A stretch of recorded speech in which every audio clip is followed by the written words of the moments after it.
Good morning guys, कैसे हैं आप सब। आई होप कि आप सब बहुत अच्छे से होंगे। Welcome back to my new blog. तो गाइस अब बजे सुबह के 7:30 एंड फाइनली सुबह मैं उठी थी 5:30 बजे और फटाफट से नहा धो के रोज़ की तरह मैंने की पूजा पाठ। उसके बाद मैं गई किचन में और फटाफट सबके लिए बनाया मैंने नाश्ता बनाने के बाद मैंने सबको दिया उनका लंच बॉक्स एंड बच्चों को भेज दिया स्कूल। एंड पति देव भी पहुंच गए हैं ऑफिस। भैया ऑफिस नहीं जाएंगे तो खाएंगे क्या और कमाएंगे क्या। ठीक है जी, तो सबके ऑफिस जाने के और स्कूल जाने के बाद अब मैं हो गई हूँ फ्री। तो कल का ब्लॉग आपने देखा था जिसको हमने बहुत प्यार दिया, बहुत ही इंटरेस्टिंग था। हमने किसी खास के आने की कल की थी तैयारियां और क्या क्या तैयारियां हमने की, कैसे तैयार की, कौन आ रहा है, कब आएगा, कैसे क्या होगा, वो सारी चीज़ें देखने के लिए ब्लॉग में बने रहिए एंड तक, क्योंकि आज का ब्लॉग बहुत ही खास होने वाला है। एंड जब तक मैं ये सारा काम निपटाऊँ आपको एक बार होम टूर करा देती हूँ। ये देखिए बच्चों के जाने के बाद किस तरीके से घर में पूरा रायता फैल जाता है। और आप मेरे पीछे देख सकते हैं मेरी किचन क्या हालत हो रही है। तो बहुत सारा काम है गाइस, और ऊपर से गेस्ट के आने की भी तैयारियां करनी है। तो ये देखिए बेड की हालत। और आज मैं दोनों बेड की बेडशीट भी बदलूंगी। मैंने नए कुशन कवर एंड बेडशीट भी निकाल कर रखी हैं, आप देख सकते हैं, क्योंकि भैया जब कोई स्पेशल आ रहा हो तो स्पेशल तैयारियां करनी तो बनती है।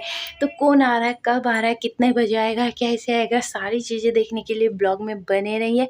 एंड वीडियो अभी तक लाइक नहीं की तो प्लीज़ वीडियो को लाइक एंड चैनल को सब्सक्राइब ज़रूर करें। तो चलिए फटाफट से मैं सारा काम निपटा के आपसे मिलती हूँ और बताती हूँ कब आ रहा है, कौन आ रहा है, क्यों हमने इतनी सारी तैयारियाँ की, क्या क्या तैयारियाँ की, वो आप कल के ब्लॉग में देख चुके हैं। बट अगेन मैं उनका एक बार रिफ्लेक्शन आपको ज़रूर दिखाऊंगी। तो चलिए फटाफट काम कर लेते हैं। तो गाइस इसके बाद मैं पहुंची बेडरूम में एंड मैंने अपने बेडरूम से क्लीन अप करना शुरू कर दिया सबसे पहले, क्योंकि आज मैं बेडशीट चेंज करूंगी, क्योंकि आज हम सेलिब्रेट करने वाले हैं गणेश चतुर्थी और बब्बा हमारे घर आने वाले हैं। तो क्लीनिंग तो बनती है, इसलिए मैंने सारे घर की बेडशीट यानी कि दोनों बेड की बेडशीट चेंज कर दी है और झाड़ कर बेड पे फटाफट से दूसरी बेडशीट लगाना शुरू कर दिया। बेडशीट लगाने के बाद उसके बाद मैंने कुशन कवर भी चेंज किया। यहाँ मैंने ब्राउन कलर के कुशन लगाए हैं और जो बहुत ही प्यारे लग रहे हैं। लाइट ग्रीन कलर की ये मेरी बेडशीट है। उसके बाद लगाए मैंने पिल्लो एंड बेड को अच्छे से कर दिया अरेंज। उसके बाद मैंने उठाया दूसरे बेड का पिल्लो और बेडशीट पहुंच गई हूँ दूसरे बेड में यानी कि ड्राइंग रूम में। और आप देख सकते हैं सारे टॉय इधर उधर फैले हुए हैं। फटाफट से मैंने एक एक करके फटाफट सारे टॉय इकट्ठे करे एंड बेडशीट को करना शुरू कर दिया चेंज। तो आज घर में खुल गया है धोबी घाट। बेडशीट देखिए कितनी प्यारी सी न्यू बेडशीट आज मैंने लगाई है, क्योंकि आज गणपति बप्पा आने वाले हैं, घर में शुद्धिकरण तो होना ही चाहिए। उसके बाद मैंने पिल्लो कवर भी लगा दिया और कुशन रखकर पूरे बेड को एक अच्छी सी लुक दे दी। उसके बाद इधर उधर जो कपड़े फैले थे बेडशीट को उतारने के लिए वो सारे इकट्ठे किए एंड कुर्सी पर रख दिए, ताकि मैं इनको बाद में मशीन में डाल दूँ। मशीन लगाऊंगी क्योंकि बेडशीट मैं हाथ से नहीं धो पाती, मेरे हाथ कंधों में जो है थोड़ा पेन होने लगता है। तो मैं ये बेडशीट जब भी वॉश करनी होती है मैं मशीन ही लगाती हूँ। उसके बाद मैं पहुँची किचन में एंड फटाफट से नाश्ते के जितने भी कप बर्तन हुए थे वो सारे बर्तन मैंने वॉश कर दिए। एंड बर्तन वॉश करके या फटाफट से बर्तनों को धोना शुरू कर दिया, क्योंकि जब तक किचन का काम ना निपटे घर का कोई काम नहीं होता। क्योंकि किचन इतनी ज़्यादा फैल जाती है, सुबह जल्दी जल्दी में बच्चों का नाश्ता तैयार करना, उनका लंच देना, और इसी में पूरी किचन तहस नहस हो जाती है। जब तक किचन कंप्लीट ना हो लगता ही नहीं कि घर में कुछ काम शुरू हुआ है। फटाफट से बर्तन धोने के बाद मैंने वॉश बेसिन साफ किया और मैं लगी किचन को क्लीन करने। अब फाइनली मुझे लग रहा है कि हाँ ऑलमोस्ट मेरे घर का काम लगभग हो गया। उसके बाद मैं पहुंची बेडरूम से मैंने झाड़ू निकालना शुरू कर दिया, सारे घर में झाड़ू लगाई। और गाइस बच्चों ने ना फ्लोर पर इतनी सारी क्ले चिपका रखी थी कि 1 घंटा लगा मुझे झाड़ू लगाने में। पता नहीं आप लोगों के यहाँ भी इतना ही कचरा होता है क्या। मेरे यहाँ तो कचरा इस तरीके से निकलता है कि जैसे 10 दिन से झाड़ू ना लगी हो। गाइस मैं नहा कर आ चुके हैं एंड मैंने अपने पूरे घर का काम कर लिया। आप देख सकते हैं बिल्कुल क्लीन कर दिया घर, और पहले कैसा था और अब कैसा दिख रहा है। तो इस तरीके से मैंने कर लिया पूरी तैयारी और अब मैं फटाफट से रेडी हो जाती हूँ, क्योंकि आज हमारे घर स्पेशल गेस्ट आने वाले हैं। मैंने आप लोगों को बताया था। तो आज का मेरा आउटफिट होने वाला है ये। तो ये मजेंटा कलर का आज मेरा आउटफिट है, जिसमें स्कर्ट है, सूट है और ये इसका दुपट्टा और थोड़ा सा मेकअप का सामान। तो फटाफट से मैं तैयार हो जाती हूँ एंड आपको फाइनली अपना लुक दिखाती हूँ। आज के स्पेशल गेस्ट का वेलकम करने के लिए मैंने कौन सा लुक लिया है।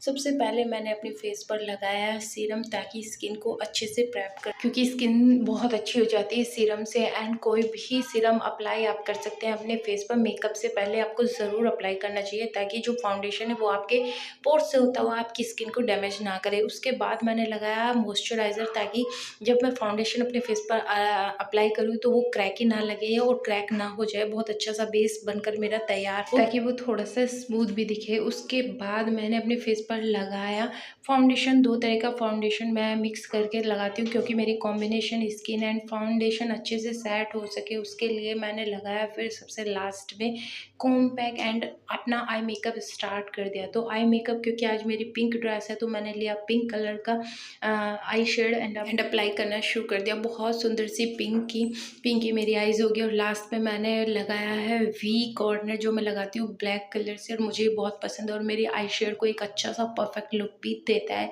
क्योंकि मेरी आईज ना थोड़ी सी ऊपर से ऐसे लगती है जैसे स्वेली सो लटकी हुई सी आईज है मेरी, कुछ इस तरीके की। तो मैं इस तरीके से ही अपनी आई को हाईलाइट करती हूँ। उसके बाद मैंने लगाया फटाफट से मस्कारा लाइनर, क्योंकि भैया बिना मस्कारा लाइनर के तो आंखें बिल्कुल बेकार लगती है, मेकअप कंप्लीट नहीं लगता। और जब तक मस्कारा ना लगाओ तो आई लैशेज़ ऐसी लगती है जैसे हो ही नहीं। तो मस्कारा लगाने के बाद आईज़ की ना एक अपनी अलग ही लुक हो जाती है। उसके बाद थोड़ा सा अप्लाई कर लिया काजल, ताकि आँखें सूनी सूनी सी ना लगे। एंड उसके बाद मैंने लगाई बिंदी और अपनी आईब्रो को भी हाईलाइट कर लिया। आईब्रो को कंप्लीट करने के बाद ही मेकअप कंप्लीट लगता है, नहीं तो आईब्रो बहुत लाइट लगती है। उसके बाद लगाई अपने फेवरेट कलर की लिपस्टिक एंड इस तरीके से अपने लुक को कर लिया है मैंने कंप्लीट। और ये रह गया था मेरा लास्ट में सिंदूर, तो सिंदूर भी मैंने लगा लिया। बाल खोलकर अपना हेयर स्टाइल बनाना शुरू कर दिया। तो आज की इस सेरेमनी के लिए, आज के इस फंक्शन के लिए मैं बहुत ज़्यादा हैवी हेयर स्टाइल नहीं लगाऊंगी। थोड़ा सा अपने बालों को इस तरीके से ट्विन करके मैंने इस तरीके से पिन अप कर लिया। और ये मुझे बहुत अच्छा लगता है। ये ना खुले होते फेस और ना ही बंद होते, इनफैक्ट फेस पर आके परेशान नहीं करते ज्वेलरी की, क्योंकि भैया इयररिंग्स तो पहले ही गोल्ड के खो चुके हैं, अब तो कुछ ना कुछ पहनना ही पड़ेगा। तो यहाँ मैंने लिया पिंक कलर की ही झुमकी, जिसमें बहुत प्यारा सा टेम्पल बना हुआ है और बहुत ही प्यारी सी झुमकी की लुक आती है। तो ये मैंने पहन लिया। इस दुपट्टा लगाने के बाद ना गाइस, जो लुक आई है ना पूरे ड्रेसअप की, वो बहुत अमेजिंग थी। तो इस पर तरीके से मैंने अपना स्पेशल गेस्ट का वेलकम करने के लिए स्पेशल सा लुक कर लिया है। लिए है वेलवेट के बैंगल, जो कि आजकल बहुत ज़्यादा ट्रेंड में भी है। और इस तरीके से मेरा मेकअप के साथ साथ मेरा पूरा ड्रेसअप कंप्लीट हुआ। आप देख सकते हैं पूरा फाइनल लुक मेरा ये था। कैसा लगा कमेंट करके ज़रूर बताएं। तो गाइज आज का मेरा लुक है ये, एंड मैं रेडी हो चुकी हूँ अपने गेस्ट के लिए, उसका वेलकम करने के लिए। तो फटाफट से चलिए अपने गेस्ट का वेलकम कर लेते हैं। ऑलमोस्ट हमारे गेस्ट हमारे घर पर आ चुके हैं। तो आपको मैं सस्पेंस ख़त्म कर दूं कि आज हमारा स्पेशल गेस्ट कौन है। तो आज के हमारे गेस्ट जो है वो है गणपति बाबा। यस, तो आपका सस्पेंस ख़त्म हो गया। कल हमने बनाए थे गणपति जी, घर पर ही बनाए थे। रीज़न मैंने आप लोगों को बताया था। तो आज हम उनकी स्थापना करेंगे, क्योंकि आज सभी को गणेश चतुर्थी की बहुत बहुत बधाई हो। तो आप किस तरीके से गणेश चतुर्थी मनाते हैं, कैसे सेलिब्रेट करते हैं, कैसे उसका सेलिब्रेशन होता है, प्लीज़ कमेंट करके मुझे भी बताइए।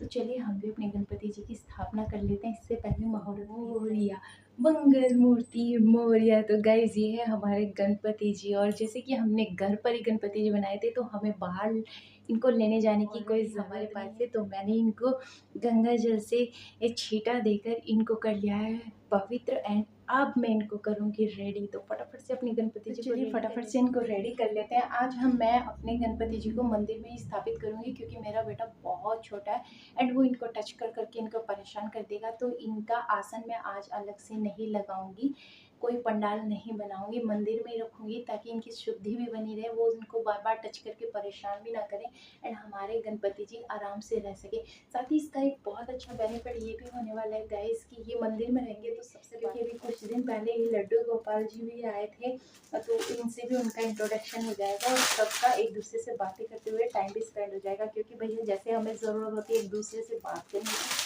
वैसे ही हमारे गणपति जी को भी एक दूसरे से बात करने की ज़रूरत होती है। तो ये है एक्सेसरीज जो हम लाए थे गणपति जी के लिए। एंड हम अब इनको पहनाएंगे मुकुट और इनको कर देंगे अच्छी सा एक प्यारा सा लुक आ जाए गणपति जी का मुकुट पहन के। उसके बाद ये है इनकी माला, और इनको पहना के हम सजा धजा के बहुत प्यारी सी लुक देंगे और बहुत सुंदर ही हमारे गणपति जी लग रहे हैं। तो एक बार प्यार से जोर से मोरिया, मंगल मूर्ति मोरिया। तो मैं आपको दिखाती हूँ इनका लुक। एंड अब हम इनको आसन पर गणपति जी का आसन जो हमने कल बनाया था, एंड इसमें मैंने ये एक चीज़ और ऐड की है ताकि उनके आसन को एक परफेक्ट लुक मिल सके। बहुत अमेजिंग सा आइडिया मुझे आया था, तो ये शाम को मैंने इस तरीके से कंप्लीट कर लिया था।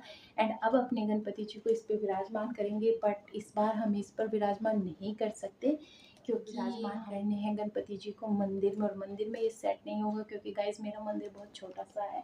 तो इस बार हम गणपति जी को डायरेक्ट ही उस पर मंदिर में विराजमान करेंगे। बट जैसे ही हम इनका विसर्जन करेंगे, विसर्जित जिस दिन हम इनको करेंगे, इनको भेजेंगे, उस दिन हम इसका इस्तेमाल ज़रूर करेंगे। तो इसको हम संभाल के रखेंगे अपने विसर्जित करने वाले दिन के लिए। इस पर ही बैठा के हम इनको ले जाएंगे इनको विसर्जित करने के लिए। तो अभी ये हमारे पास आए हैं तो इनका वेलकम करते हैं।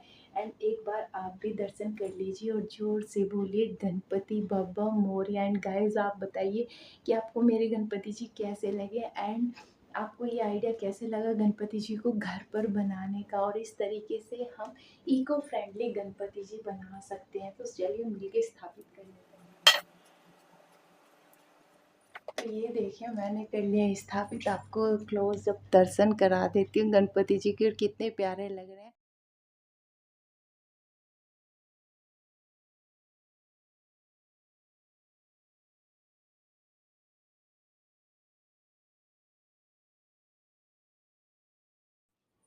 तो आप सभी को गणेश चतुर्थी की हार्दिक शुभकामनाएं। सो गाइस आपको मेरा ये ब्लॉग कैसा लगा, कैसी आपको मेरी तैयारियां लगी, कमेंट करके ज़रूर बताइए। एंड चलिए फटाफट से कर लेते हैं गणपति जी के दर्शन। तो ये देखिए कितने प्यारे गणपति जी लग रहे हैं। तो गाइस कर लीजिए एक बार आप भी दर्शन गणेश जी के। एंड जोर से बोलिए गणपति बप्पा मोरया, मंगल मूर्ति मोरया।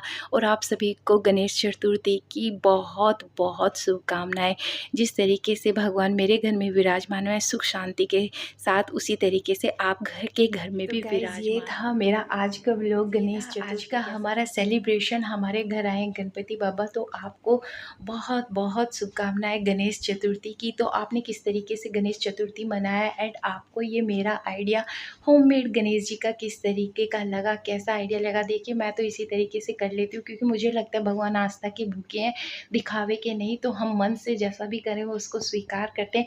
इसी उम्मीद और इसी आशा के साथ मैंने गणेश जी को घर पर बनाया एंड स्थापित किया। तो आप भी इस तरीके से कर सकते हैं। एंड आपको ये मेरा आइडिया कैसा लगा प्लीज़ कमेंट करके ज़रूर बताइए। तो आज इसी के साथ अपना ये ब्लॉग मैं ख़त्म करती हूँ। तो वीडियो को लाइक एंड चैनल को सब्सक्राइब ज़रूर करें।